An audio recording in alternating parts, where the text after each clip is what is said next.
ante todo le quiero agradecer a Mariano, a Celeste, a toda la organización de la muestra por la invitación que me hacen todos los años para participar con una charla. Para esta oportunidad elegimos siempre me dan a elegir el tema. No los quiero desilusionar porque había que buscarle, era sobre los coleccionistas y había que buscarle un nombre que fuera más atrayente. Y entonces estuvimos con Celeste diciendo, bueno, experiencias de un coleccionista, y finalmente dijimos confesiones de un coleccionista. Y tal vez se decepcionen porque no voy a confesar ninguna cosa que vaya a ir para el programa de intrusos o similar. Simplemente vamos a compartir justamente mi punto de vista de lo que es una colección y lo que es un coleccionista. Me traje acá un machete porque el tema es súper amplio, para no olvidarme de las cosas que considero esenciales en el tema que son preguntas que me hacen habitualmente, ¿no? La primera pregunta es, bueno, ¿qué es un coleccionista? ¿Qué es una colección? ¿Qué es una acumulación? ¿Y cómo se empieza con este vicio de juntar cuchillos? Algunos me han dicho, bueno, pero usted hace una diferencia entre lo que es un coleccionista y lo que es un acumulador, y entonces como una cosa peyorativa para el que acumula, digamos, ¿no? De ninguna manera, porque todos nos iniciamos como acumuladores y seguimos siendo acumuladores a lo largo de toda nuestro viaje, porque el coleccionismo en realidad es un viaje que no tiene fin. Y nos iniciamos justamente acumulando, o nos iniciamos porque somos usuarios de cuchillos, por ser cazadores, pescadores, cocineros o cualquier otra actividad que requiera de una herramienta de corte, que es lo que es el cuchillo, ¿no es cierto? Entonces, ¿cuál es la diferencia? Bueno, la diferencia, como les repito, que no es disminuir una categoría de otras, ¿no? Porque la acumulación es un sentimiento que llevamos siempre, aún los que nos consideramos como coleccionistas. Pero digamos, el coleccionista va formando un rumbo, y su colección también va diciendo algo de las piezas que la componen, y habla también del coleccionista mismo. O sea, en mi opinión, hay una hilación entre las piezas que componen una colección que las conecta entre ellas.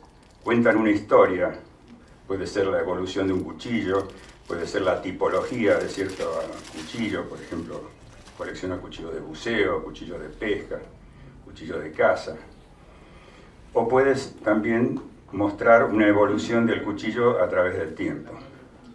Y como yo sé que lo que gustan en estas charlas es ver cuchillos, traje aquí unos que espero poder mostrar todos o al menos la mayoría de ellos.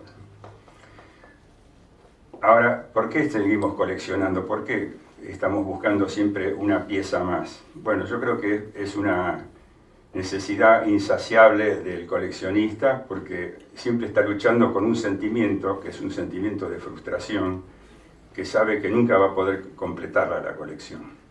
Entonces siempre hay un hueco que queremos llenar con un ejemplar nuevo. Y lo curioso del coleccionista, de cualquier objeto que se coleccione, sean cuchillos, sean estampillas, sean cuadros o sean jarrones antiguos, o automóviles, lo curioso es que hay una fase, que si la pudiéramos graficar como se hace en geometría o matemáticas, es una curva que empieza a iniciarse en la cacería del objeto, en la búsqueda. Una búsqueda que a veces puede llevar meses, puede llevar años, y esa curva va aumentando hasta que el coleccionista encuentra esa pieza que estuvo cazando durante tanto tiempo. Y ahí viene el clímax, ¿no es cierto? La felicidad, esa sensación de plenitud, que decae de golpe cuando la lleva a su casa y la coloca en una vitrina o en un cajón donde la conserva. Y ahí empieza nuevamente el proceso de que encontró que hay otro hueco que hay que llenar, y empieza otra búsqueda y otra cacería, y se va a volver a suceder esa curva. Eso yo lo he conversado durante más de 50 años que llevo coleccionando.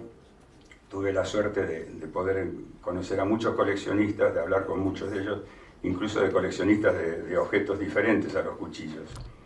Y todos coinciden en lo mismo, ¿no? En que está esa sensación de búsqueda, de colección, de encontrar la pieza, de cazarla, y bueno, capturada, decae, digamos, no es que uno no la quiera más, no tenga la felicidad de tenerla en la colección, sino que ya está reemplazada por el sentimiento de que hay que buscar la siguiente.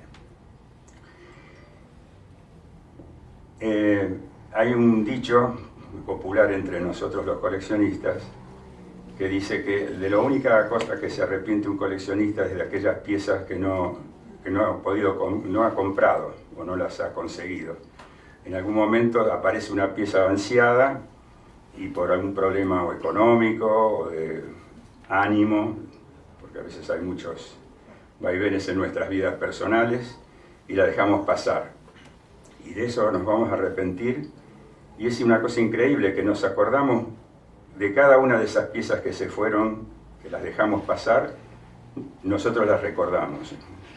Si hay coleccionistas veteranos aquí, estoy seguro que lo van a confirmar, ¿no? Que nos acordamos de cada una de esas piezas que nosotros ansiábamos tener y que por alguna razón X las tuvimos que dejar pasar.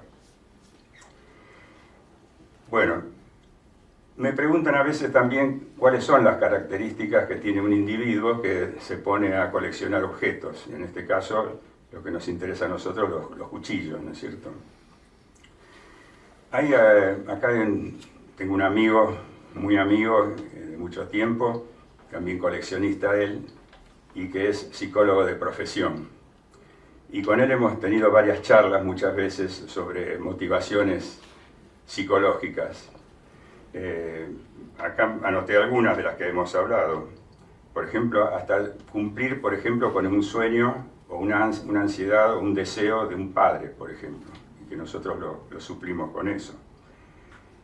También puede ser una necesidad de tener un mundo propio donde nosotros mismos ordenamos las cosas a nuestro modo, las disponemos como queremos, las mostramos como queremos, y somos los reyes y señores de ese pequeño mundo personal o interior.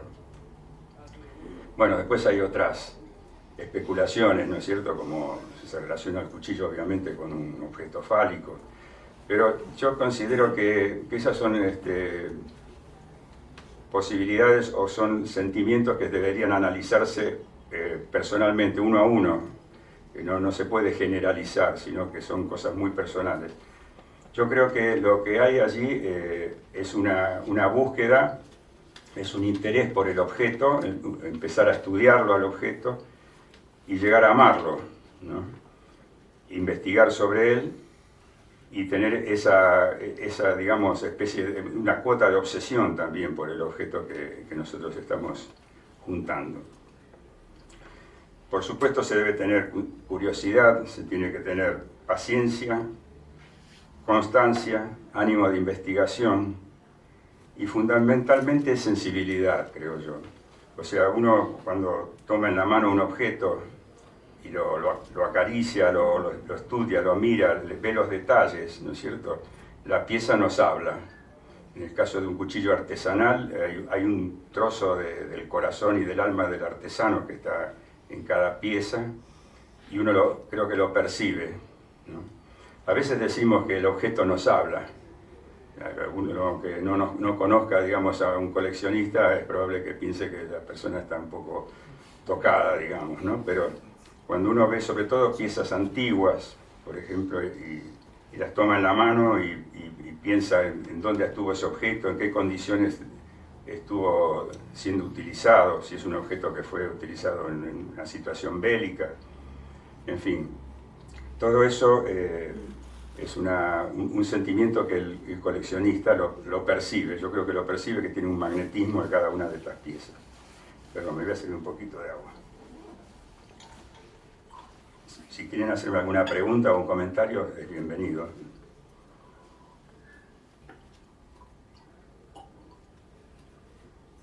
Bueno, a ver, que no me quiero olvidar de nada.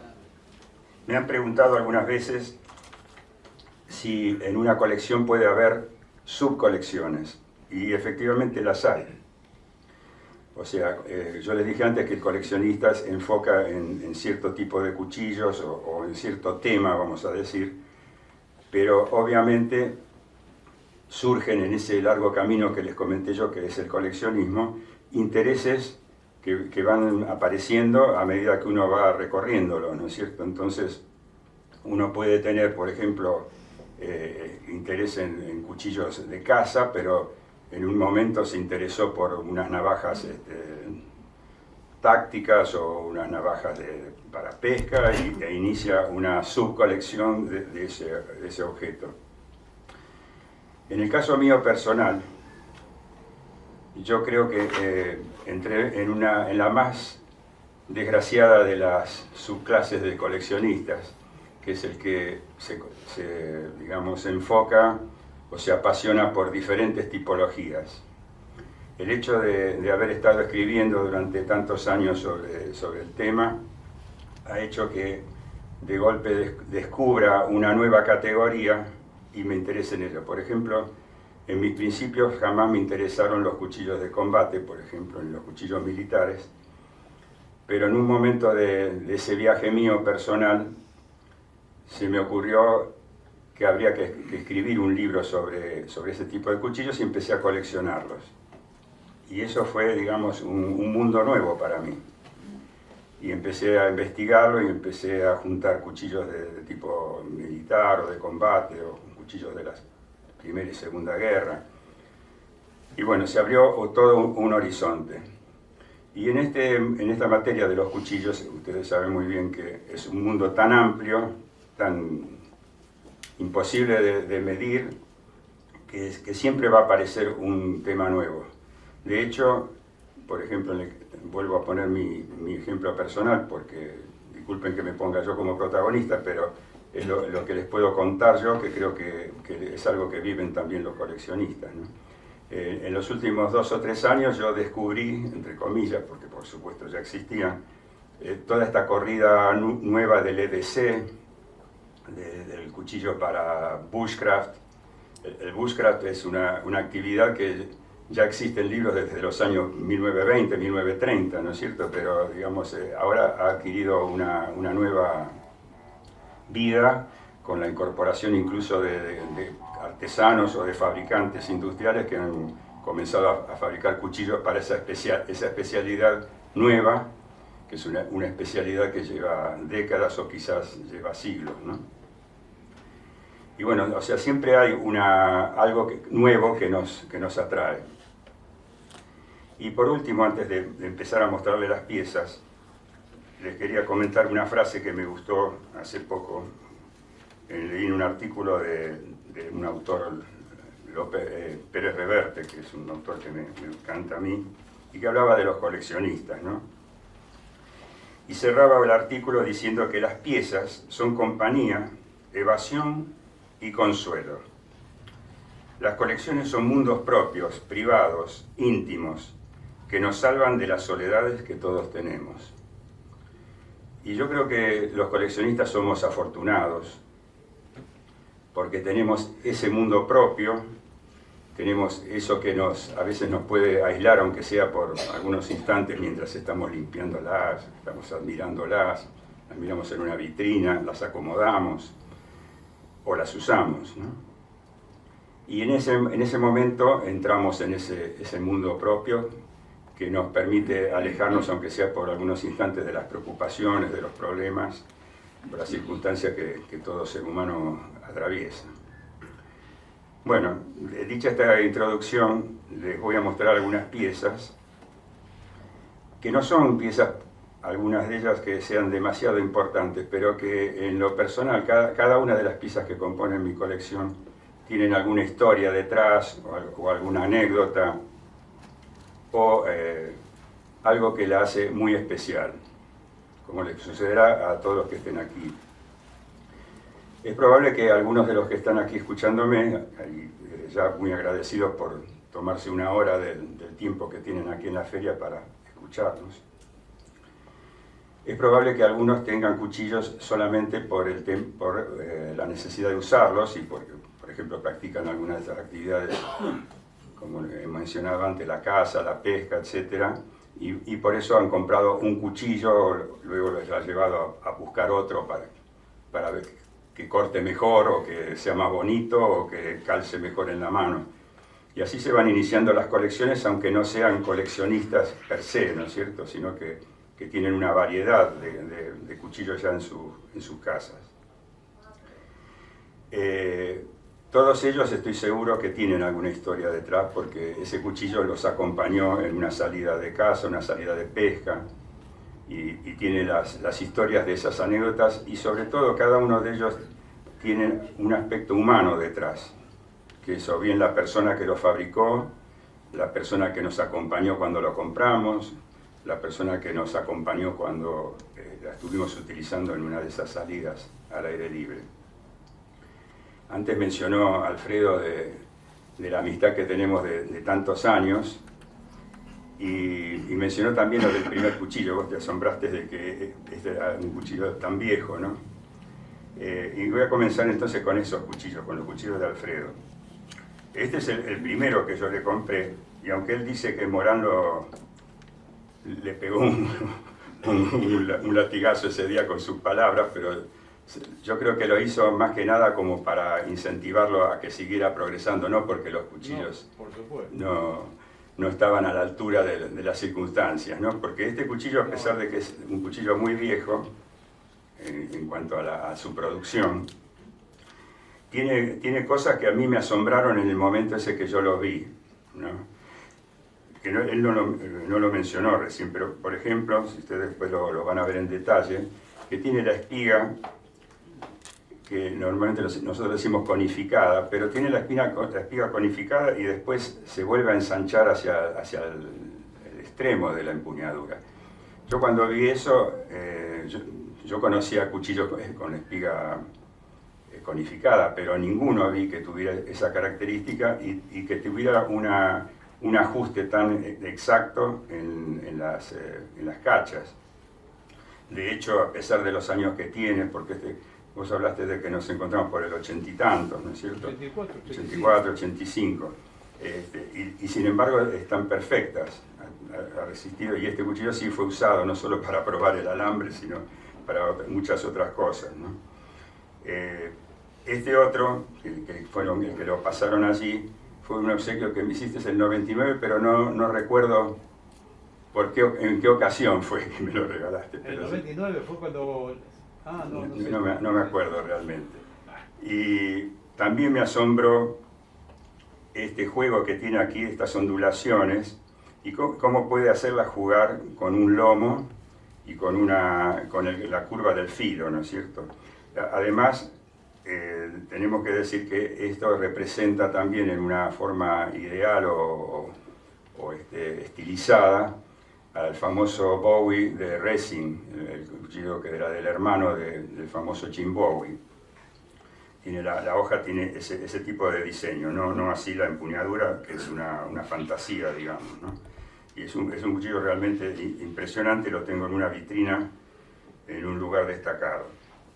Y había otro cuchillo, que tiene una historia también, porque resulta que yo sí creo que tengo todos los modelos de Alfredo, y la mayoría me los ha obsequiado. Entonces yo no quería que me obsequiara otro cuchillo más, porque no me gusta, digamos, yo sé lo que es el costo de hacer un cuchillo, y los tiempos no están nunca para regalar cosas, ¿no? Entonces lo engañé y le dije que lo quería comprar para un amigo, y entonces me lo vendió. Viene en un estuche de madera muy bonito, como unos que se han mostrado aquí en la pantalla. Y cuando al final me lo entregó, le tuve que confesar la verdad, que era para mí. Y entonces me dijo, ¿cómo? Pero me engañaste. Entonces yo le dije que no, que en realidad era para un amigo, porque yo había sacado en ese momento un cuentito que se llamaba Las aventuras del coronel Dagger. Y entonces le dije, es verdad, es para mi amigo el coronel Dagger. Y entonces yo a este cuchillo lo bautizamos, no sé si te acordabas de esa anécdota, que es el cuchillo del coronel Dagger. Bueno, lo que no me acuerdo es el material de las cachas, que es una especie de micarta de soga, ¿no? Sí, son fibras vegetales laminadas con resina. Bueno, les voy a contar algunas anécdotas. Este cuchillo, por ejemplo, por supuesto esta no es la vaina, no tiene vaina. Es un obsequio que me hiciera una persona muy querida, que era Miguel Gugliotta, padre de Mariano, no está por acá Mariano. Y lo suelo mostrar cuando alguien me dice, pero ¿cómo vos coleccionás cuchillos? Pero el cuchillo siempre se asocia con algo, digamos, negativo, ¿no es cierto? Con alguien para combatir, para pelear, para matar. Y yo les digo que los cuchillos son obras de arte, ¿no? Y entonces les muestro, por ejemplo, esto y terminan dándome la razón. Es un cuchillo que está hecho integralmente en damasco, en una sola pieza. Terminan en la cabeza del caballo y, digamos, la melena del caballo flameando al viento, ¿no? Después también los vamos a tener que salir afuera si los quieren ver de cerca, porque tengo que dar paso al siguiente expositor. Algunos también me preguntan cómo fue que me inicié con los cuchillos.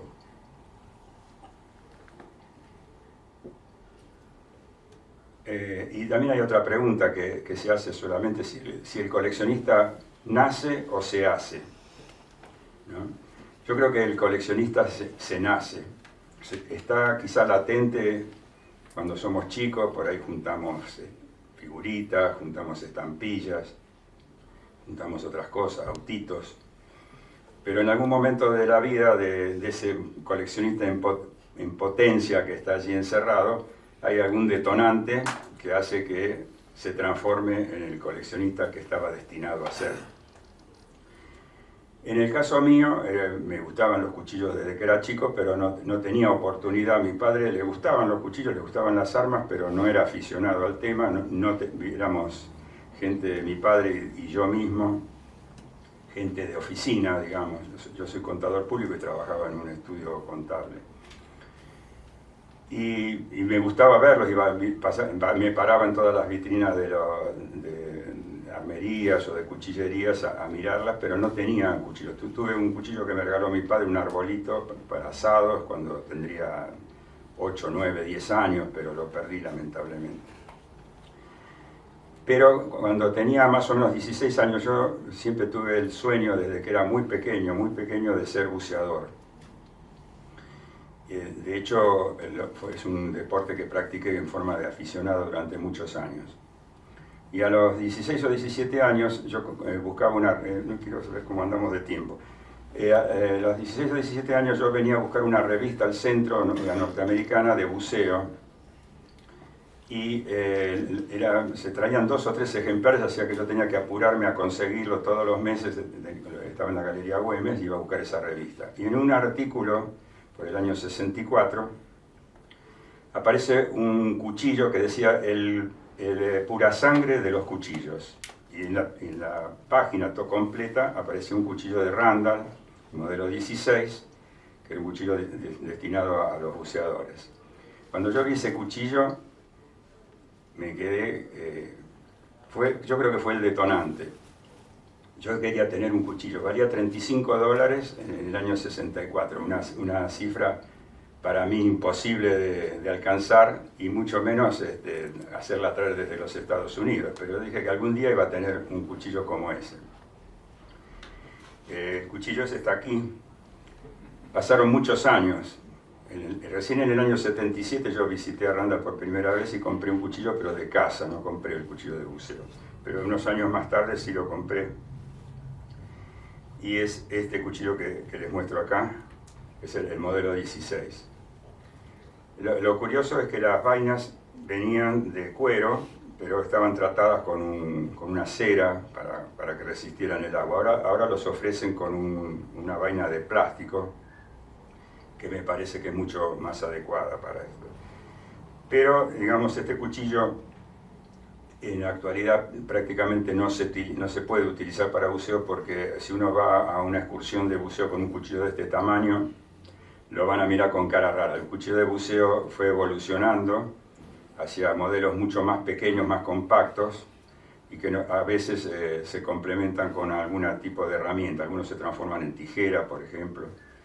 Y lo que les quiero comentar, porque muchas veces me lo han preguntado, no se utiliza para pelearse con un tiburón o con un pulpo gigante, ni ninguna otra criatura marina, con la cual si nos llegáramos a encontrar y tuviéramos necesidad de defendernos, no haríamos nada con un cuchillo de este tamaño ni una hoja mucho mayor. Es una herramienta de seguridad que se utiliza para cortar cabos en los cuales uno se pueda enredar, o filamentos de pesca que pueda haber, por ejemplo, en un navío hundido, o cualquier otra emergencia, digamos, que requiera un corte de un cabo, por ejemplo, ¿no? En la lancha. Pero eso es una herramienta, no es un arma de defensa. El tema del buceo también hizo que yo coleccionara, que tuviera una subcolección de cuchillos de buceo. No los he traído acá, pero he traído una pieza bastante interesante. Les decía que no solamente tengo en mi colección cuchillos de buceo antiguos, sino también modernos, y tengo también instrumentos de los años 60 y 70. Por ejemplo, la primera computadora de buceo que se hubo para el buceador deportivo, tengo un ejemplar de eso, que le llamaban la hacedora de viudas, porque era tan poco confiable que, digamos, nadie lo quería utilizar, ¿no? Bueno, este es un cuchillo de buzo de escafandra, el buzo tradicional con la escafandra de bronce, que fue fabricado por la firma Sieve & Gorman, que es el primer fabricante de escafandras del mundo, inglés. Los demás fabricantes de escafandras han fabricado cuchillos muy similares, son con una vaina muy pesada de bronce que va roscada. El cuchillo es pesado para que caiga, no flote, porque si uno se le cae no lo podría recuperar. Y generalmente se llevaba en el cinturón de lastre o cruzado en alguna de los atalajes del buzo, ¿no? Es esta pieza probablemente sea de finales del siglo XIX. Y es una de mis favoritas por estar vinculada al buceo y a la historia del buceo, que me interesa mucho. Y la otra pieza que les quería mostrar es esta, que fue mi primer cuchillo, que me lo regaló mi suegro, que fue el segundo detonante. Porque mi suegro era una persona muy aficionada, diría fanática, de la pesca. Y organizaba unas salidas de pesca y demás. Íbamos a Corrientes a pescar, íbamos también a Madrid, donde combinábamos pesca con buceo. Y cuando yo estaba de novio, me invitó a una salida de pesca a Corrientes, a pescar el dorado. Y me dice, bueno, y le digo, bueno, yo no había salido nunca a una expedición de ese tipo, ¿no? Le digo, ¿qué llevo? Bueno, lleva esto y llévate el cuchillo. Y digo, ¿qué cuchillo? No tengo cuchillo. Y entonces me regaló esto estoy hablando por el año 71 o 72. Es un cuchillo muy sencillo, ustedes lo deben conocer, de la marca Phil Temple. También lo fabricaba Biselcorte acá en Argentina. Venía con dos tipos de hojas, esta que es un tipo Bowie, vamos a llamarle, y la otra era lanceolada. Bueno, me regaló este cuchillo, yo cuando lo vi tocaba el cielo, porque este realmente fue mi primer cuchillo serio, vamos a llamar, ¿no? La vaina no la encontré, y está en una condición no muy buena, porque estuvo durante muchos años perdido en una caja de pesca. Entonces, bueno, al final lo encontré, lo rescaté y lo limpié lo mejor que pude. Está basado en el cuchillo de las juventudes nazis, la empuñadura, y además de estas dos fábricas argentinas que les mencioné, creo que también en Europa se siguen fabricando, creo que hasta Muela fabrica un cuchillo similar, ¿no? Y bueno, esto fue el detonante, les digo yo, porque en un momento, después que me casé, o sea, ya hace más de 52 años que nos casamos, mi suegro me pidió que fuera a trabajar con él, y lo primero que hice al dejar mi empleo en un estudio contable fue trabajar en un campito pequeño que tenía ahí a casi 100 kilómetros de Buenos Aires, donde yo por primera vez pasar de una oficina pasé a hacer, había un criadero de cerdos allí, pasé a aprender a capar, a descolmillar, a manejar tractor, a manejar un camión. Pero me trajo una ventaja que yo por primera vez empecé a portar un cuchillo y un arma de fuego allí. Podía darme el gusto de tirar, de usar el cuchillo y demás. Y ahí empecé yo a entusiasmarme por esto, y creo que ahí se despertó ese coleccionista que les decía yo que está dormido en muchas personas, ¿no? En muchos seres humanos. Y ahí empecé a investigar tanto sobre el tema de las armas de fuego como sobre los cuchillos, y también comenzó mi carrera escribiendo en algunas revistas. Así que, digamos, esta sería el causante, digamos, de despertar al monstruo que está adentro. Bueno, les quería mostrar este otro cuchillo, que es muy sencillo, es un Ka-Bar, de los años 1920 a 1930 aproximadamente. En la empuñadura de baquelita. Hay un cuchillo hecho por Case, que es muy parecido a este. Y, digamos, ¿por qué valía la pena traerlo y mostrárselo? Primero, bueno, está en bastante buenas condiciones la hoja, pero tiene esta característica que tiene el mango hueco. Era un cuchillo que era para caza y pesca. Y tiene el mango hueco, y los avisos de la época decían que se podía llevar aquí anzuelos o fósforos o algún otro elemento pequeño para el campamento. Como ustedes saben, en los años 80 fue una revolución con la aparición de la película Rambo, y todos los fabricantes de cuchillos, tanto artesanales como industriales, presentaron algún tipo de cuchillo con mango hueco.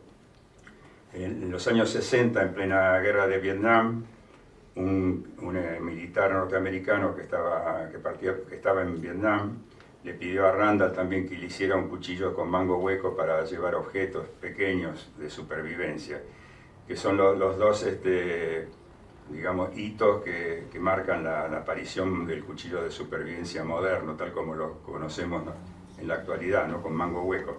Pero muy pocos se acuerdan de este tipo de cuchillos que existieron en épocas tan tempranas como los años 1920, 1930, ¿no? Por eso se los traje también para mostrar. Si tienen alguna pregunta, con mucho gusto. Alfredo. Sí. El coleccionista generalmente busca o encuentra, y eventualmente tiene, digamos, ideas que las manda a hacer a algún artesano en particular. O sea, quiero un cuchillo así, pero hecho por fulano. ¿Ocurre eso generalmente? Sí. Yo creo que, personal, todo lo que digo hoy aquí es mi punto de vista. Obviamente puede ser discutido, ¿no? Pero yo creo que el coleccionista busca y encuentra ambas cosas. Si tiene un fin, o su colección tiene digamos, una denominación, por ejemplo, como dije antes, cuchillos militares, va a estar buscando cuchillos para poder agregar a su colección dentro de esa categoría, digamos, ¿no? Y muchas veces encuentra cosas que no conocía, y va a las cuevas que uno suele frecuentar, ¿no es cierto? Que hay comercios especializados o lugares como este donde puede encontrar una mesa con personas que están vendiendo objetos de colección, cuchillos de colección.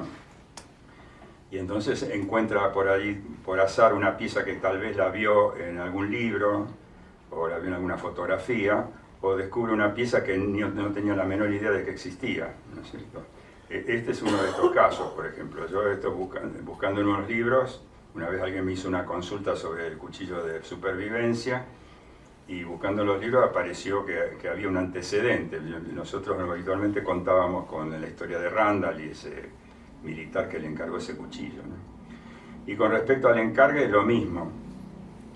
Hay piezas, y acá tengo un buen ejemplo, hay piezas que el coleccionista quiere tener pero no las puede adquirir por varias razones. La principal normalmente es porque alcanzan precios altísimos si se encuentran, y en otros casos son piezas que solamente existen en los museos. Entonces la única forma de tener una es hacer una reproducción. Bueno, esto viene muy bien a la pregunta que me has hecho. Este cuchillo pertenece a una serie que me hizo el artesano Diego Atwell, un artesano muy fino que tenemos aquí en Argentina, hace unos cuantos años. La idea era reproducir una serie de cuchillos basados en lo más exacto posible a los auténticos, ¿no? Esos cuchillos auténticos son absolutamente imposibles de conseguir porque la mayoría están en museos y otros están en colecciones privadas de coleccionistas norteamericanos de Bowies. Los precios que puede alcanzar en esos casos son de varios, diría 5 o 6 dígitos, ¿no? para arriba. O sea, es una cosa casi imposible. Por ejemplo, es lo que hicimos en ese proyecto fue que yo hacía toda la investigación, obtenía las fotografías, las medidas, la historia del cuchillo, todos los datos posibles para poder reproducirlo lo más exactamente, ¿no? En este caso yo tuve la suerte de tener un original de estos en la mano, en uno de los shows que fuimos, que vos mencionaste antes. El original es un cuchillo hecho por Henry Schiavelli, que era un gran artesano que estaba en Filadelfia y que, según cuenta la historia, James Bowie lo visitó en alguna oportunidad y le encargó un cuchillo. No es este el cuchillo que le encargó, pero Schiavelli era muy famoso porque fabricaba instrumental de cirugía.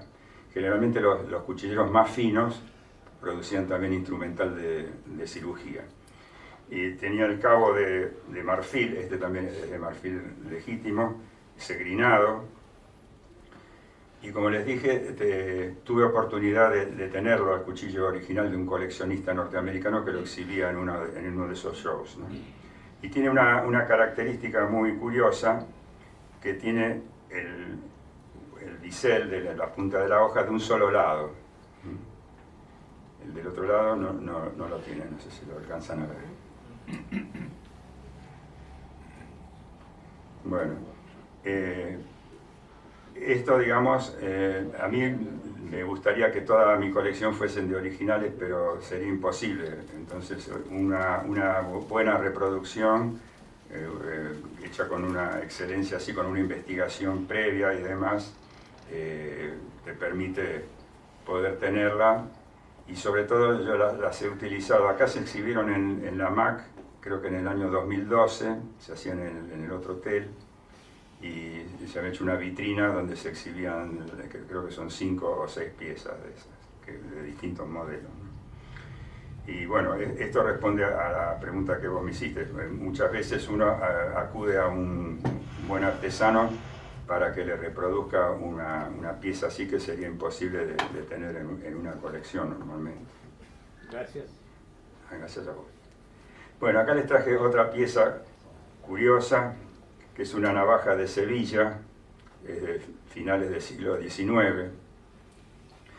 En este caso tiene la particularidad, como muchas navajas de la época, de tener una serie de dientes que son las que traban después en la ventana del muelle para que quede trabada, y hacen un ruido muy particular. Se las conoce como de carraca. La carraca es una matraca, digamos, ¿no? Que se utilizaba en marinería para hacer señales, ¿no? Y hace un ruido muy particular, ¿no?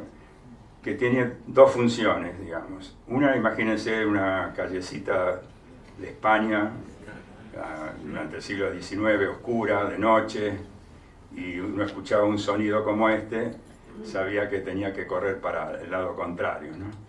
Y la otra es una demostración de la habilidad del artesano que confeccionó una navaja con tanta cantidad de dientes para poder ajustarla, para que abra y cierre como corresponde y al mismo tiempo produzca el sonido ese, ¿no?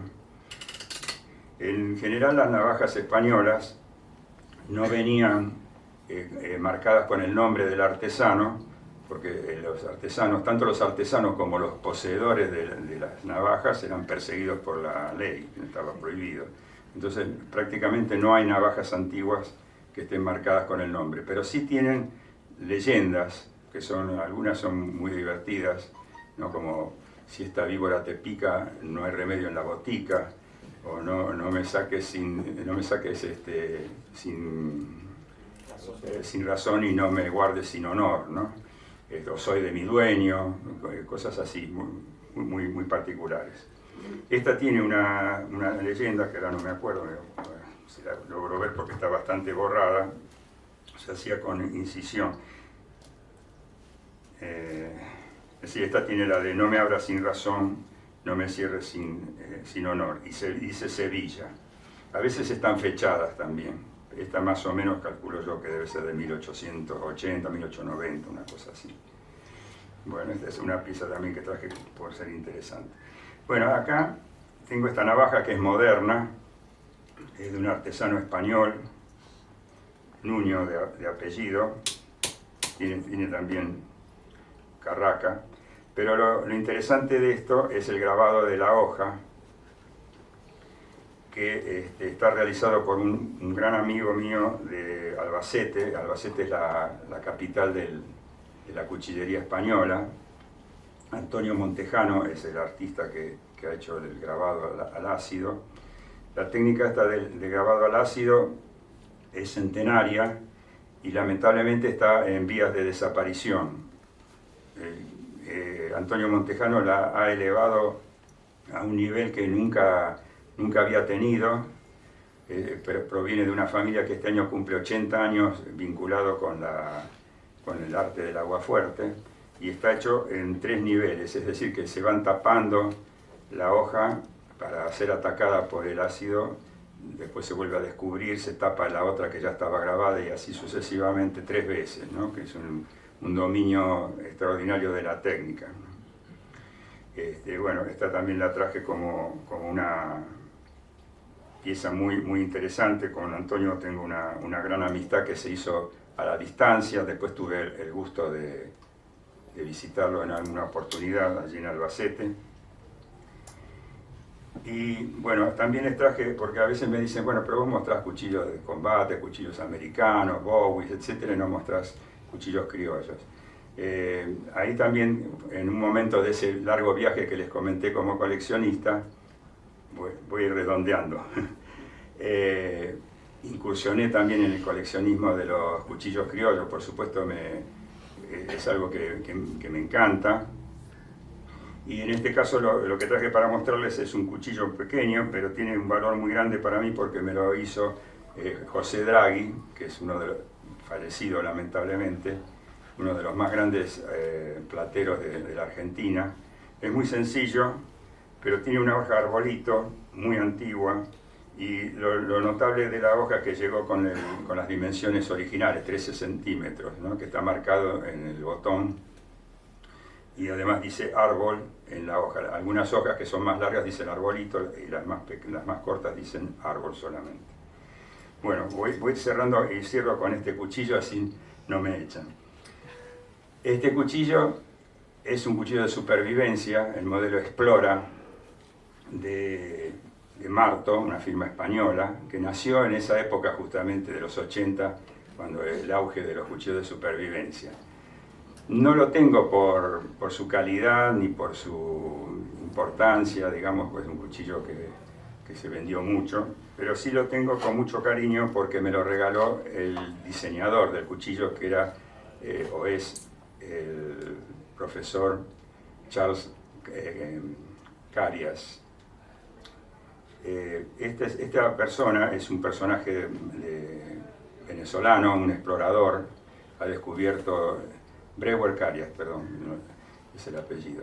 Es un explorador que ha descubierto algunos lugares que no se conocían dentro del territorio venezolano, ha convivido con los indios de la región, etc. Y tuve la oportunidad de conocerlo en Venezuela en un viaje que hice, que se vino hasta el hotel en una noche de una tormenta enorme. Él estaba trabajando en la jungla y se vino para visitarme al hotel y me trajo de regalo este cuchillo. Y a ver si me dan 5 minutos, les cuento la anécdota que me dijo. Cuando él creó este cuchillo, le vendió la licencia para fabricarlo a la firma Marto de España. El cuchillo estaba diseñado así con una hoja brillante, porque también sirve para hacer señales, está marcado con un código de señales y demás para hacer señales con el sol, con la luz. Y tuvo un éxito muy grande, y es así que después fue adoptado por algunas fuerzas latinoamericanas militares también. Entonces él me contó en esa noche que en un momento Marto le dijo, mire, nosotros queremos lanzar una versión toda negra. Entonces él se negaba porque decía que no, el diseño era que tenía las razones para tener la hoja pulida y demás, y no quería hacerla con la hoja negra. Tanto insistieron, que finalmente aceptó en hacer la versión con hoja negra. Y él cobraba un canon por cada ejemplar que se vendía.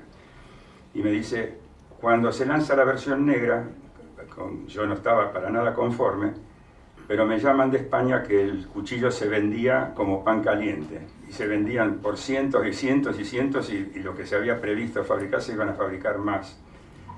Y entonces él quedó asombrado, y entonces me dice, Abel, yo me puse a pensar, la mayoría de esos cuchillos van a terminar en una pared, y no entiendo cómo el cuchillo pierde una de las condiciones que tenía con la hoja pulida, y se vende más con la hoja negra. Y entonces me dice, después de mucho pensar, me di cuenta cuál era la razón. La razón es que nosotros somos vendedores de ilusiones. El cuchillo no importaba que hubiera perdido alguna de esas condiciones que tenía, pero sí despertaba en la persona que lo compraba una ilusión. Se imaginaba en la selva, se imaginaba en una expedición, se imaginaba descubriendo algo con el cuchillo negro en la mano. Y creo que esa es la conclusión para la charla de hoy. Que todas estas cosas, estos objetos que nosotros atesoramos, que nosotros nos volvemos locos por ellas, hacemos cosas que no debemos hacer para poder adquirirlas, las guardamos, las acariciamos, las cuidamos, nos traen eso, nos traen ilusiones y nos hacen vivir. Con eso me despido. Gracias.